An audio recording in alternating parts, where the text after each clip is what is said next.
हाय NEET aspirants, कैसे हैं आप। और अब लास्ट 10 दिन आपके पास बचे हैं, तो मैं इस वीडियो के अंदर आपको स्ट्रेटेजी देने वाला हूं जिससे आप 9 से 10 दिन में कैसे 300 स्कोर कर सकते हैं के बारे में आपसे कहना चाहता हूं। सबसे पहली बात, क्या इन बचे हुए 9-10 दिनों में 300 प्लस स्कोर करना संभव भी है?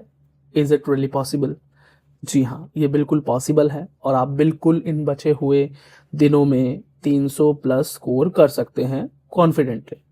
कैसे कर सकते हैं? तो बच्चों, हमें एक बात याद रखो कि अब आपके पास इतना समय नहीं है कि आप बहुत सारा कुछ पढ़ सको। आपके पास यही ऑप्शन है कि अब आप पढ़ पाओ सिर्फ और सिर्फ बायोलॉजी, क्योंकि आप उसमें ही कंफर्टेबल हो गए। जरूर फिजिक्स केमिस्ट्री में कॉन्फिडेंस तो नहीं होगा, और ना ही मैं कहूंगा कि आप कुछ चैप्टर्स पढ़ लें, आसान भी क्यों ना हो। आपके पास समय नहीं, उससे ज्यादा बेहतर होगा कि आप कोई बायोलॉजी का चैप्टर पढ़ लें, जिससे कि शायद एक से दो सवाल आपको देखने को मिले और शायद उसमें आप स्कोर भी कर पाओ, उसके चांसेस ज्यादा हैं। अगर बात करें, टोटल 90 सवाल हैं बायोलॉजी में, जिससे कि आप 4 नंबर हर सवाल से अगर लाए तो 360 स्कोर कर सकते हैं। पर हमारा टारगेट 360 स्कोर करना नहीं है, हमारा टारगेट सिर्फ 300 या उससे थोड़ा अधिक स्कोर करना है, जो कि 75 से 80 क्वेश्चंस अगर आप कर लेते हैं तो आप जरूर अचीव कर पाएंगे। क्या इन बचे हुए 9-10 दिनों में 70 से 80 क्वेश्चन सही किए जा सकते हैं? बिल्कुल किए जा सकते हैं। क्यों? पेपर में बेटा चाहे फिजिक्स हार्ड आ जाए, चाहे केमिस्ट्री हार्ड आ जाए, आपके बायोलॉजी के कॉन्सेप्ट्स तो एनसीईआरटी से ही होते हैं, बाहर से कुछ नहीं आता। 3 से 4 सवाल अगर out of contest, out of syllabus पूछ भी लिए जाएं, तो फिर भी आपका टारगेट सभी 90 सवाल करना तो नहीं है, तो आप तो सेफ जोन में जरूर हैं।